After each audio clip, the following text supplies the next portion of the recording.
보니까 저는 아침에 오늘은 그 연령 순서로 여호수아하고 마리아 하시구나 하고 주보를 보니까 에스더로 돼 있었어요. 그래서 근데 또 남성교회도 보니까 바울이 빠졌대요. 그래서 이게 웬 조안가 생각을 해봤습니다. 이제 처음에 아브라함 한나 맞추고 끝에 요셉 리브가 맞춰놓고 중간에 하나씩 빠졌더라고요. 그 성교회가. 근데 성교회 회장님들이 전혀 말씀을 안 하셔가지고 몰랐습니다. 이럴 때는 얘기 안 하는 게 좋다 이렇게 생각을 하신 것 같습니다. 그래서 내일 가능하면 바울과 요셉 같이 특송하시고 또 마리아하고 리브가 같이 좀 하셔도 좋을 것 같습니다. 그렇게 좀 하시면 되지 않을까 싶습니다. 그리고 지금 여기 부활절 이미 현수막이 다 걸렸는데 아직 나오시면 안 되는데 이렇게 부활하셔서 나오셨거든요. 그래서 제가 어제 저녁에 보니까 걸려 있길래 우리 이 집사님 정말 멋지게 아름답게 늘 만드시는데 얼마나 감사합니까. 근데 걸려 있길래 예배 끝나고 좀 뗐다가 나중에 붙여야지 해놓고 그것도 이제 기도하다 보니까 잊어버려서 오늘 아침에 보니까 또 예수님이 나와 계시는데 지금 나오실 때가 아닌데 이렇게 벌써 나오셔가지고 어떻게 오늘 내로 좀 우리가 내일은 성금요일인데 벌써 부활하시면 안 되잖아요. 그래서 때에 맞게 또 이게 걸어야 되니까 오늘 좀 다시 수정을 해서 주일 아침에 거는 걸로 그렇게 토요일 오후쯤에 그랬으면 좋겠습니다. 우리가 사용하는 그 음악 용어 중에 그 크레센토와 디크레센토 이런 게 있지 않습니까? 이렇게 점점 커졌다가 점점 작아지고 지난주에 할렐루야 성가대 보니까 그런 거 있었던 것 같은데요. 점점 커졌다가 점점 작아지고 나름 굉장히 애를 써서 노력을 하셨거든요. 여러분 느끼셨는지 모르겠습니다. 참 은혜가 많이 되는데 이 하나님 말씀 성경 계시잖아요. 성경은 계시입니다. 성경이 그냥 사람의 작품이 아닙니다. 그래서 교회가 사람의 집단만은 아닌 거죠. 계시가 점점 커져서 정점에 딱 이르렀다가 그 다음부터 이제 계속 그 정점을 유지하는 건데 그 정점이 예수님이시잖아요. 계시가 아브라함 때 또 모세 때 다윗 때 이렇게 점점 커져서 딱 클라이막스를 예수님이 이루시고 완전히 열린 계시 이게 내가 너희에게 보여주고자 했던 계시의 최종점이다라고 하시면서 우리에게 예수님을 보여주신 겁니다. 고난도 마찬가지입니다. 고난도 우리가 지금 요셉의 고난, 모세의 고난, 오늘 에레미야의 고난 보는데 이게 점점 크레센터로 점점 커져가면서 이제 예수님 때 딱 클라이막스, 예수님의 고난. 이 요셉이나 모세나 예레미야는 인트로입니다. 인트로. 이렇게 음악을 쭉 할 때 전주를 하고 예수님 때 딱 메인 음악이 이제 나오고 그 다음에 이제 바울 이런 분들은 후주를 하면서 예수님의 고난의 연장 엔딩으로 이제 가는 겁니다. 그래서 모든 계시나 고난이나 이런 역사의 정점 예수 그리스도 주님의 이 땅의 탄생 그리고 그분의 십자가의 죽음과 부활 이것이 하나님이 우리 인류를 위해 준비해 놓은 기가 막힌 선물이라고 하는 것입니다. 근데 이 예레미야의 이 고난, 예레미야는 과연 어떤 고난을 당했는가 하면 예레미야는 자기가 표현하기를 내가 하나님께 속았습니다. 하나님 나를 속였습니다. 7절에 보면 하나님 나를 권유하심으로 되어 있는데 이 권유라는 말이 영어 성경에는 deceive 했다는 것입니다. 나를 속였다. 그래서 다른 그 세번역 성경에 보면 주님께서 나를 속이셨으므로 내가 속았나이다. 이렇게 표현되어 있습니다. 내가 주님께 속았네요. 야, 깜짝같이 속았네요. 그리고 주님이 나를 이기셨네요. 나보다 더 강하셔서 나를 이기셨네요. You overpowered me. 당신이 나보다 힘이 더 세서 나를 이기셨네요. 그게 예레미야가 당했던 고난이었다 하는 것입니다. 주님께 속고 주님이 나를 이겨서 어떻게 됐냐 하면 이 예레미야가 사람들에게 조롱거리가 되었다 하는 것입니다.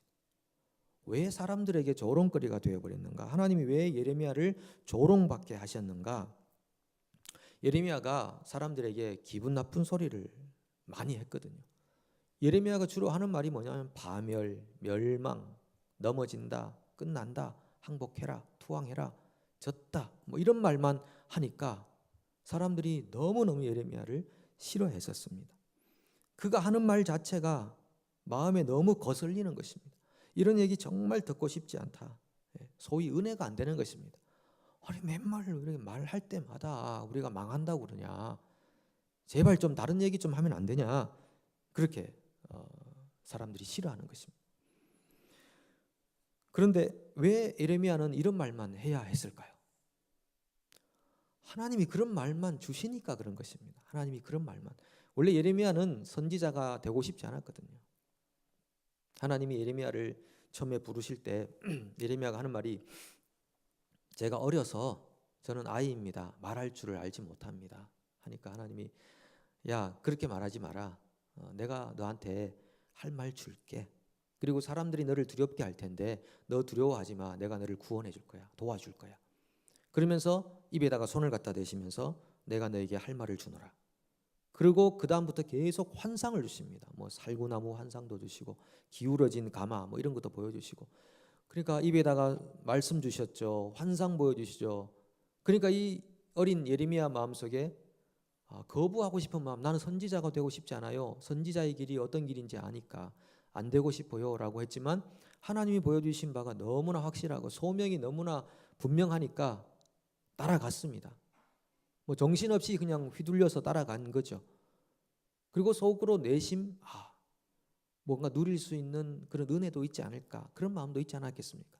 그래서 갔는데 가서 하나님이 주신 말씀은 맨날 무너진다, 파멸된다, 망한다 그런 말씀만 주시니까 예레미야가 정말 이거 견딜 수 없는 것입니다. 자기가 봐도 너무한 것입니다. 어떻게 나는 말씀만 전하게 되면 이렇게 파멸과 멸망을 전할까? 좀 벗어나고 싶지 않았을까요? 그런 것들 때문에 사람들이 얼마나 싫어했습니까? 민족주의자들, 특별히 유대 민족주의자들은 다른 거 보이지 않거든요. 우리 민족은 선민이야. 우리 민족은 반드시 멸망하지 않고 흥하게 될 거야. 그리고 저 바벨론 우리가 무너뜨릴 수 있어. 이렇게 생각하는 사람들인데 거기다가 예레미야가 무너진다 그러고 투항하라 그러고 그게 살 길이라고 그러니까 반역자가 되는 거죠. 뭐 이완용 같은 사람이 되는 거죠. 매도자. 싹을 잘라버려. 그러니까 예레미야를 때리고 옥에 가두고 얼마나 심한 고난과 고초를 그에게 했는지 모릅니다. 너 제발 좀 다시 한번 받아봐. 너 하나님 보낸 사람 맞아? 네가 말하는 말이 정말 맞아? 그 성전에 있는 다른 선지자들, 국가적인 선지자들은 다른 말을 했거든요. 희망을 줬거든요. 우리가 바벨론을 꺾고 2년 내에 회복할 거라고 희망을 줬거든요. 그러니까 사람들이 야 저렇게 좀 못해? 희망을 주고 길을 꺾지 마. 희망을 주고 용기를 줘서 우리가 바벨론을 이길 수 있도록 그렇게 해야 되지 않겠어? 그리고 막 그럴 때 예레미야는 그 사람들이 거짓 선지자인 걸 알죠. 왜? 하나님은 자기가 하나님에게 어떤 말씀 받았는지 아는데 반대적인 얘기를 하고 있으니 그게 사람들 귀에 들리기에는 굉장히 희망적이고 좋을지 모르겠으나 하나님이 주신 말씀이 아니었다라고 하는 것입니다. 하나님은 시대에 따라서 상황에 따라서 그 장소에 따라서 그 민족에 따라서 하나님이 원하시는 말씀을 원하는 사람들에게 허락하시고 주시는 분이십니다. 하나님이 자기가 세운 하나님의 사람들, 그 사람들을 메신저로 보내서 하나님의 뜻이 이것이다. 시대가 달라지면 달라질 것입니다. 대상이 달라지면 달라질 것입니다. 하나님이 선지자를 통해 말씀을 주셨거든요. 그런데 이건 천편일률적으로 희망을 주고 꿈을 주고 용기를 북돋주는 그 말 자체가 하나님의 말씀이라고 볼 수 없는 것입니다. 바술 같은 그런 사람들이 그렇게 했었거든요.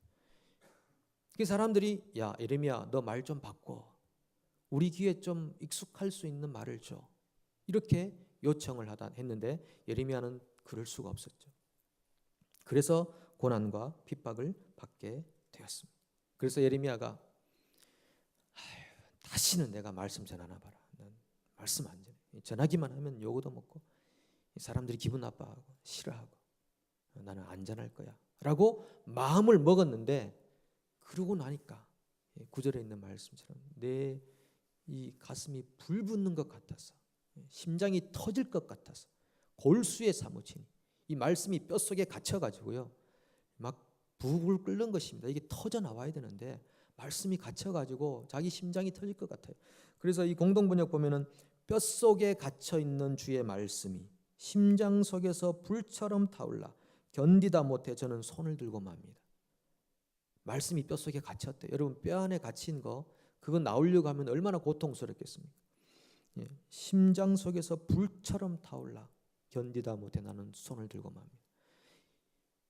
하나님 주신 말씀을 전하면 사람들에게 욕도 먹고, 안전하려고 마음먹으니까 그건 더 괴롭고, 안전할 수가 없는 것입니다. 불 붙는 것 같아서. 하나님이 주신 말씀을 가둬놓으면 얼마나 고통스러운지 아십니까? 그 말씀을 전할 수밖에 없는 것이죠. 예레미야는 그런 고통 속에 있었다고 하는 것입니다. 그래서 예레미야가 나는 주님께 졌습니다. 나는 주님에게 속았습니다. 그래서 주님이 저를 이렇게 고통 가운데 머물게 하시는 거예요. 예수님이 이 땅에 오셔서 하신 일은 하나님 말씀을 전하셨습니다. 하나님의 생각은 이것입니다 라고 사람들에게 선포하셨거든요. 제가 한 2차례 말씀드렸던 것처럼 요한복음 1장 1절에 태초에 말씀이 계시니라, 이때 이 말씀이 로고스라고 말씀드렸잖아요. 이 로고스는 그 당시 헬라 철학에서는 이성이란 말로 쓰였지만은 여기서는 이성이 아니고 하나님의 생각의 원천, 예수님은 하나님의 생각의 원천으로 이 땅에 오셨습니다. 예수님 자체가 하나님의 생각의 근원이라고 하는 것입니다. 그러니까 예수님이 입으로 하시는 모든 말씀은 하나님의 말씀인 것입니다. 하나님의 생각이 저런 생각이셨구나. 인간을 향한, 나를 향한 아버지의 생각이 바로 그런 생각이셨구나. 예수님께서 하나님의 생각의 원천을 말씀하셨는데 그것이 그 당시 종교 지도자들에게 굉장히 귀에 거슬리는 말이었다는 것입니다. 예수님이 오셔서 그냥 평범하게 평화와 온유와 사랑과 득도, 상생 이런 말씀하셨다면 아마 더 많은 사람들이, 모든 사람이 화합할 수 있는 그런 부흥이 있지 않았을까요? 예수님께로 더 많은 그룹들, 5천 명 모인 게 아니라 종교 지도자들과 모든 사람들이 다 모여가지고 상생과 화합과 평화를 얘기했다면 더 많은 사람들이 예수님께 나오지 않았을까. 그런데 예수님은 그러실 수 없으신 것입니다. 하나님의 생각의 원천을 말씀하셔야 되니까 그렇지 못하셨습니다. 요즘 말하면 불교나 유교, 요즘은 특별히 불교가 좀 유럽에서도 그렇고 좀 인기를 끕니다. 왜냐하면 불교 스님들이 하시는 말씀이 주로 이런 말씀이거든요. 상생, 화합, 평화적 삶. 가톨릭도 그런 면에서는 굉장히 좀 그렇습니다. 가톨릭도 이 평화를 강조하기 때문에 그렇게 합니다. 그래서 종교 간의 연대도 같이 하고요. 그리고 크리스마스 되면은 좋은 스님 모셔서 강연도 좀 하면서 이렇게 연대를 하니까 얼마나 사람들에게 흐뭇함을 가져다 주는 것입니까? 그런데 예수님은 오셔서 욕하셨어요. 상을 뒤엎어 버리셨어요. 예수님은 완벽하신 분이니까, 죄가 없으신 분이니까 그 모든 것이 죄가 아닌 것입니다.